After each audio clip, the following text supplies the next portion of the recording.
Hello guys, my name is Manisha, Assistant Professor in St. Wilfred's College of Arts, Commerce and Science, Funville.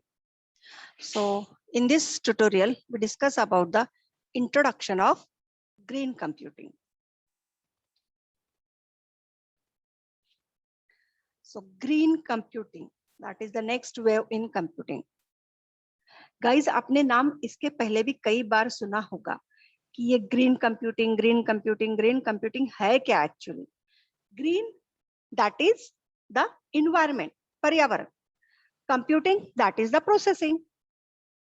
Okay, so हमको ये जो है green computing that is the environment friendly computing, इसको हम लोग क्या बोल सकते हैं? Environment friendly computing. मतलब हम लोग जो कंप्यूटिंग करते हैं, जो कंप्यूटर यूज करते हैं, ओके, तो उसको हम लोग ऐसे तरीके से यूज करना चाहिए कि जिसका इम्पैक्ट कम से कम हमारे पर्यावरण के ऊपर होना चाहिए. That is the meaning of the green computing. अब in this lecture we discuss about the what is green computing and history. आज के लेक्चर में हम लोग ये दो टॉपिक देखेंगे कि इसकी हिस्ट्री क्या है एंड ग्रीन कंप्यूटिंग क्या है एक्चुअली, उसका डेफिनेशन वगैरह ये सब देखेंगे. नेक्स्ट लेक्चर में हम देखेंगे objectives of green computing. Green computing का मेन ऑब्जेक्टिव है क्या, देन इम्प्लीमेंटेशन, देन उसके advantages and disadvantages, future of the green computing and conclusion. So देखिए what is the green computing. तो गाइस आपने इसके पहले भी सुना होगा कि हम लोग इको फ्रेंडली ये करते हैं, कुछ चीजें लेते हैं, जैसे कि गणेश फेस्टिवल है तो हम लोग इको फ्रेंडली गणपति की मूर्तियां वगैरह बनाते हैं. ओके, सो ग्रीन मतलब हमारा इन्वायरमेंट. सो हम लोग हमेशा जब भी कोई चीज खरीदते हैं गाइस, तो हमेशा ये सोचना चाहिए कि हम लोग जो चीज ले रहे हैं उसका इफेक्ट इन्वायरमेंट पे तो नहीं हो रहा है. सो meaning is that how to save our environment. Okay, so green computing और green IT. देखिए फ्रेंड्स, green computing को ही हम लोग green IT भी बोलते हैं. refers to the environmentally sustainable computing और IT. मैंने इसके पहले भी आपको बताया कि green computing को ही हम लोग क्या बोलते हैं? environmental friendly computing. मतलब ऐसी प्रोसेसिंग हमको करनी है कि जिसका इम्पैक्ट आपके इन्वायरमेंट के ऊपर कुछ नहीं होना चाहिए, या फिर हो भी गया तो कम परसेंटेज में होना चाहिए. So green computing is the study and practice of designing, manufacturing, using and disposing of the computers, servers, and associated subsystems efficiently and effectively with minimal or no impact on the environment. So जब भी हम लोग computers या servers का designing करते हैं, manufacturing करते हैं, यूज करते हैं, उसको सही तरीके से आपको डिस्पोज भी करना आना चाहिए. ओके, तो हमने इसके पहले भी देखा होगा बायोडिग्रेडेबल वेस्ट के बारे में. ओके, तो उस वेस्ट को हम लोग किस तरह से डिस्पोज करते हैं. वैसे तो हमारा ये अगर देखा जाए गाइस, ये हमारा ई वेस्ट टाइप है, ई वेस्ट है एक टाइप का. जैसे कि कंप्यूटर्स है, लैपटॉप है, आपका टैबलेट्स है, मोबाइल फोन्स है. ओके, देन आपके सर्वर्स है. तो सिर्फ इतना था कंप्यूटर, मतलब सिर्फ मॉनिटर ही नहीं, मॉनिटर के साथ में आपका प्रोसेसर आएगा, हम लोग उसको सीपीयू बोलते हैं, that is the central processing unit. Then keyboard आएगा, माउस आएगा, वेब कैमरा आएगा, आपका प्रिंटर भी आ सकता है. ओके, तो अगर मैं एक पीसी का सेट खरीदती हूँ तो इतने सब उसके कंपोनेंट्स मुझे मिलते हैं. जैसे कि आपके स्पीकर भी है, स्पीकर भी उसमें आते हैं. तो मैंने 4-5 साल पीसी को चलाया, ठीक है, फिर मुझे लगा कि नहीं मुझे लैपटॉप लेना है, तो मैंने उसको बाद में फेंक दिया. तो अगर वो चालू है फ्रेंड्स तो किसी को यूज में आ सकता है, नहीं चालू है तो हम लोग उसको रिपेयर करवा सकते हैं. बट हम लोग उसको क्या करते हैं? कचरे में फेंक देते हैं. उसको रीयूज, रिसाइकल्ड नहीं करते. So green computing is the environmentally responsible and eco-friendly use of computers and their resources. So guys, जितने सारे computers के resources है, okay, सभी resources eco-friendly होने चाहिए. Computers का use भी eco-friendly होना चाहिए. Eco-friendly मतलब उसका no impact on our, no or minimal impact on our environment. पर्यावरण के ऊपर हम लोग जो प्रोसेसिंग करते हैं, हम लोग जो कंप्यूटर, लैपटॉप्स, डेस्कटॉप्स जो यूज करते हैं, ओके, उसका इम्पैक्ट हमारे इन्वायरमेंट के ऊपर कम से कम होना चाहिए. So the broader terms, it is also defined as the study of designing, manufacturing, engineering, using and disposing of the computer devices in a way that reduces their environmental impact. So इसके पहले भी मैंने आपको बोला था कि it is called as the green IT. So green computing को ही हम लोग green IT भी बोलते हैं. अब देखिए गाइस, यहाँ पे आपको CO2 इमिशन वर्ल्ड में कितना होता है और IT के थ्रू कितना जाता है. CO2 emission caused by the IT field कितनी लेती है. देखिए, पहले हम बात करते हैं total CO2 emission in the world. अगर मैं पूरे वर्ल्ड की बात करती हूँ तो सबसे ज्यादा CO2 इमिशन हमारा कब आता है. Electricity and heat, that is 45.90%. Then मतलब 46% हमारा CO2 इमिशन जब हम इलेक्ट्रिसिटी यूज करते हैं और हीट जनरेट होती है, उसमें हमारा CO2 इमिशन सबसे ज्यादा होता है, अराउंड 46%. देन ट्रांसपोर्ट, कितने सारे व्हीकल्स है, 2 व्हीलर है, 3 व्हीलर है, 4 व्हीलर्स है, कितने सारे व्हीकल्स है हमारे जो 24/7 रोड पे चलते रहते हैं, इससे भी हमारा CO2 इमिशन बढ़ता है, इंक्रीज होता है. तो यहाँ पे ट्रांसपोर्ट में हमारा 23% CO2 इमिशन बाहर निकलता है. देन इंडस्ट्री की बात करते हैं. इंडस्ट्री में भी हमारा 19.60% हमारा CO2 इमिशन कॉज होता है. देन रेसिडेंशियल, जिसमें हम लोग रहते हैं, वहां से भी हमारा CO2 इमिशन पास होता है. कितना पास होता है? 6.60. एंड देन जो दूसरा वाला है अदर का जो है, इसको सबको छोड़ के, तो वो आपका आता है 4.90. तो देखा गाइस, यहाँ पे कितना टोटल CO2 इमिशन वर्ल्ड में बाहर जाता है. अब मैं बात करती हूँ CO2 emission caused by IT field. IT field की वजह से कितना CO2 इमिट होता है.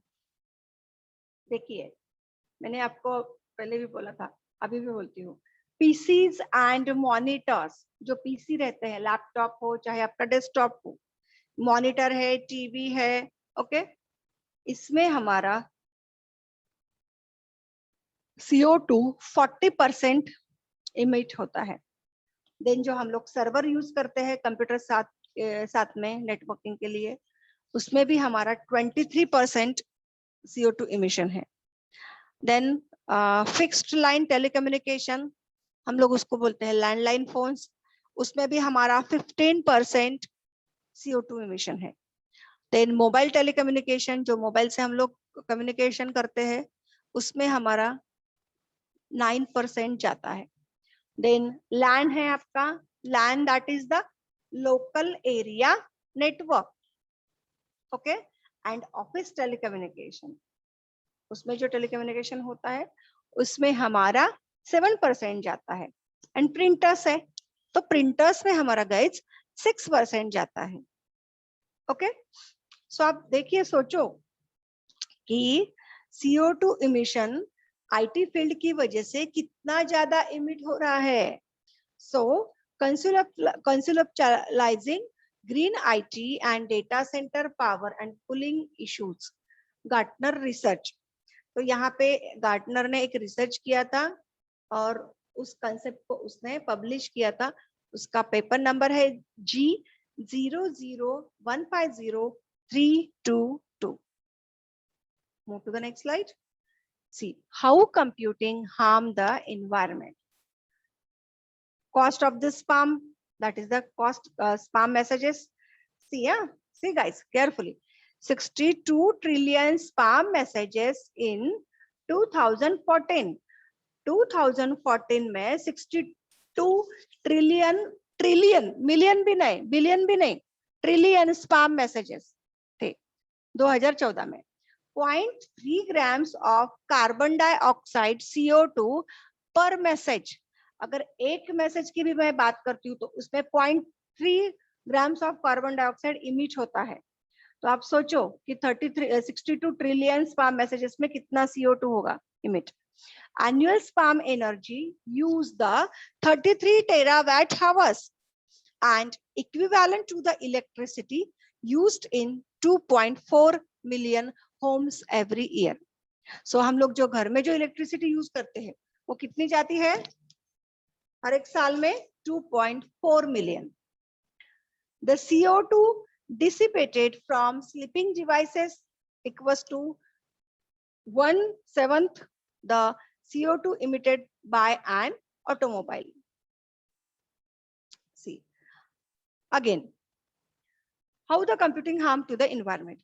Increase in power, cooling, space for the data centers. हम लोग देख रहे हैं, हम लोग जो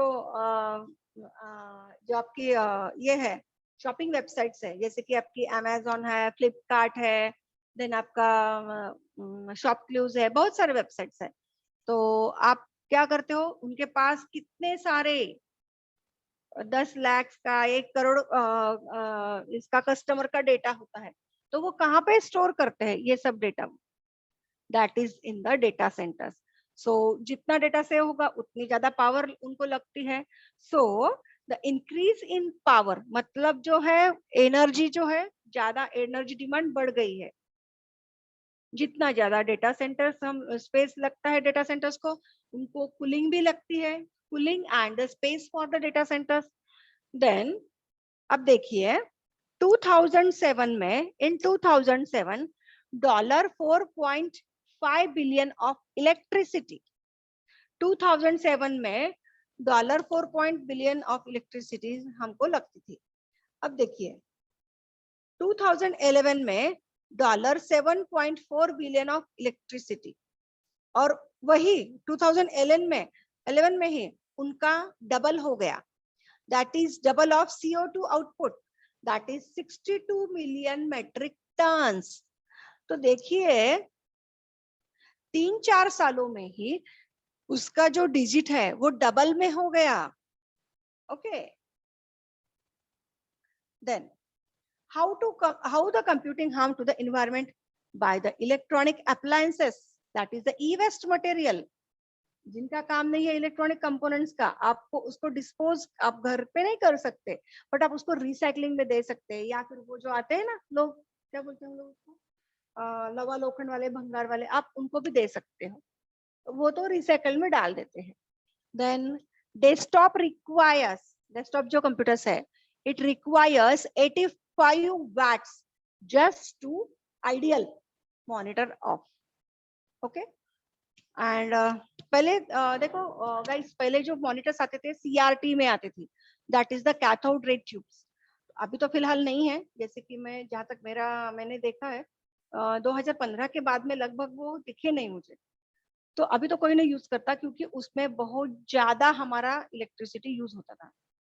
सो left on 24 hours day 1,500 pounds of CO2 per year.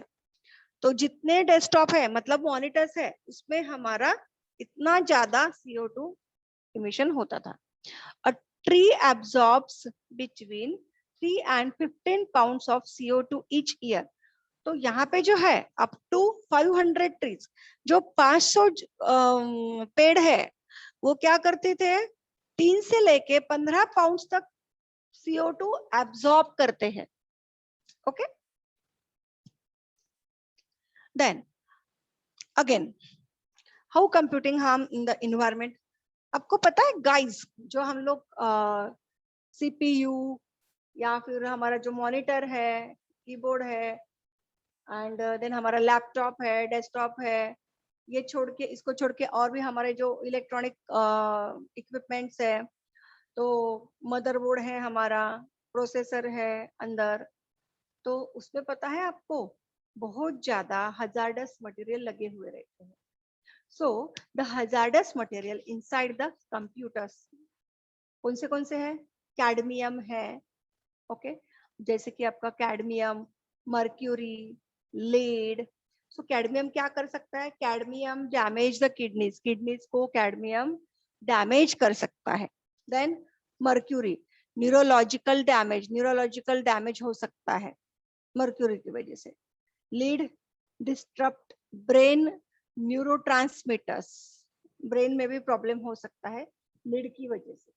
Okay, तो हम लोग बोलते हैं ना, जब भी हम लोग सोते हैं फ्रेंड्स, तो कभी भी हमारे दो हाथ, जो जो हम जहां तक हम लोग दो हाथ फैलते हैं, लेफ्ट एंड राइट, उसके आजू बाजू में आपका मोबाइल, लैपटॉप, कंप्यूटर्स कभी भी बाजू में होना नहीं चाहिए, नहीं तो उसके जो रेडिएशंस के रेज है वो आपके बॉडी में आ जाते हैं, बॉडी पे उसका आपके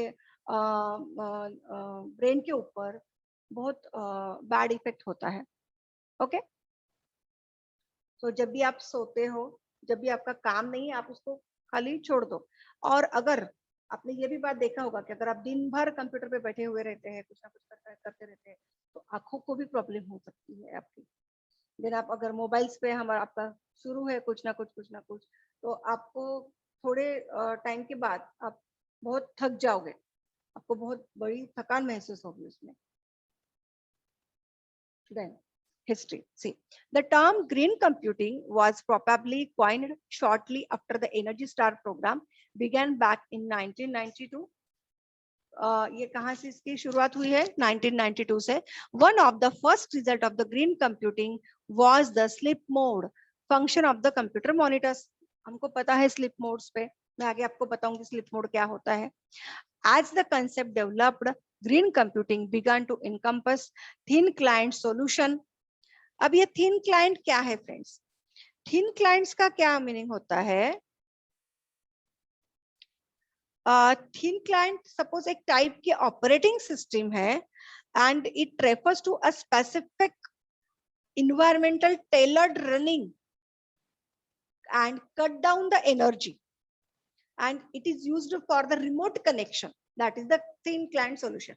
Okay, and